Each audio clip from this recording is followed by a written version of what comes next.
warahmatullahi wabarakatuh. Perkenalkan nama saya Devania Putri, biasa dipanggil Fani.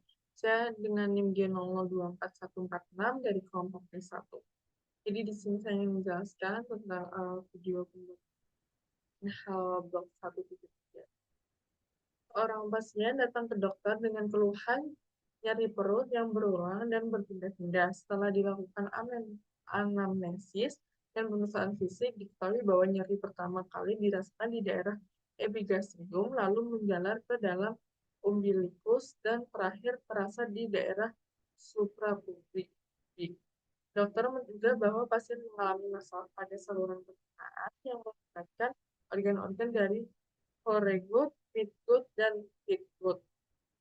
Soal yang pertama, sebutkan pembagian-bagian organ yang termasuk dalam foregut dan hindgut. Nah, untuk pembagian-bagian organ termasuk dalam foregut, midgut, dan hindgut sendiri, di bagian foregut, midgut, dan hindgut. Nah, pada organ foregut itu esophagus, pars abdominalis, gaster, duodenum, pars superior, duodenum mayor, lalu ada hepar, pankreas, vesikel valea, dan yen. Untuk organ midgut ada duodenum, pars descendens et inferior et ascendens, jejunum et ileum, caecum et appendix, kolom ascendens, dan 2/3 kolom transversum. Dan organ hindgut itu ada 1/3 kolom transversum dan kolom descendens, lalu ada kolom sigmoideum dan rectum. Jelaskan pembagian supravaskular utama dari masing-masing bagian tersebut. Untuk foregut sendiri, bagian awal dari saluran itu kawasannya mulai dari mulut termasuk esophagus, lambung hingga bagian awal duodenum, usus 12 jari, serta organ-organ terkait seperti hati, pankreas, dan limfa. Untuk suplai vaskularnya sendiri, arteri celia ya merupakan sumber utama suplai darah ke foregut. Arteri celiac membagi diri menjadi 3 cabang utama, yaitu yang pertama ada arteri hepatica primitiva, yaitu menyuplai hati, pankreas, dan duodenum bagian atas. Yang kedua ada arteri gastrika kiri, menyuplai lambung bagian kiri dan esophagus bagian bawah. Kalau ada arteri splenica, yaitu menyuplai limfa dan sebagian lambung. Lalu yang kedua ada midgut bagian saluran pencernaan, yaitu kawasannya dibagi dari bagian distal duodenum, usus 12 jari, lalu jejunum, ileum, dan sebagian besar usus besar hingga ke 2/3 bagian kanan dari kolon transversum usus besar lintang. Untuk supravaskularnya sendiri, arteri mesenterica superior atau SMA menyuplai darah ke seluruh lingkup mulai dari duodenum bagian bawah, jejunum, ileum, hingga cesum, cecum, dan bagian kolom ascending naik, serta 2/3 bagian kanan dari kolon transversum.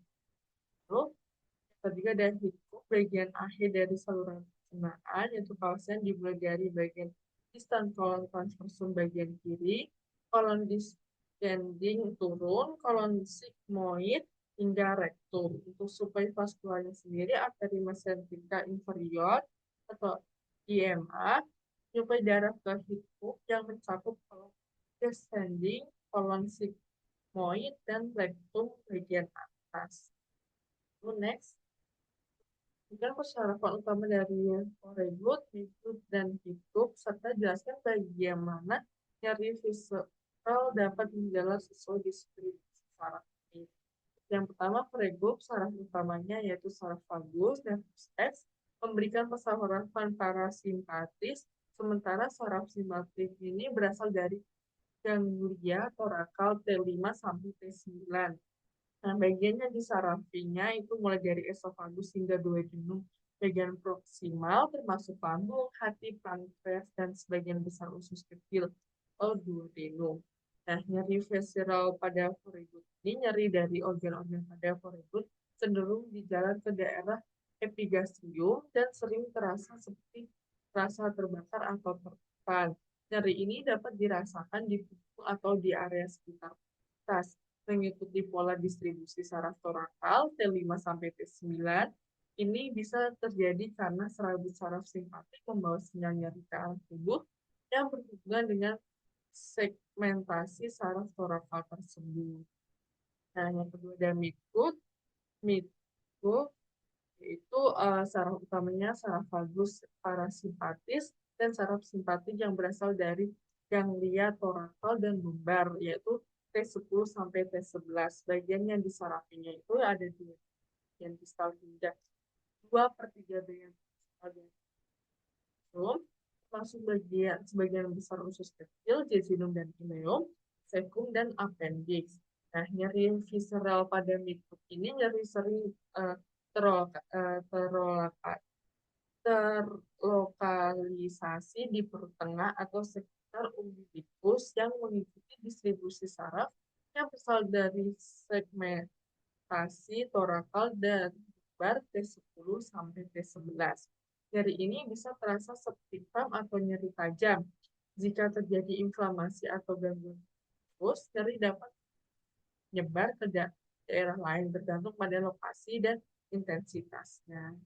Lalu yang terakhir ada heat hook, yaitu saraf utamanya saraf simpatis berasal dari saraf sakral S2 sampai S4, sementara saraf simpatik berasal dari ganglia lumbar dan sakral L1 sampai L2.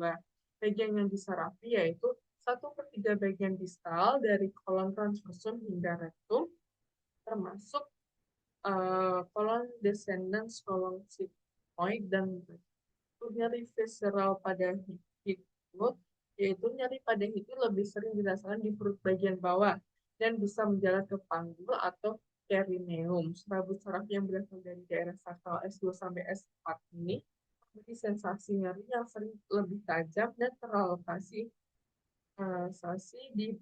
dibandingkan dengan bagian pencerahan.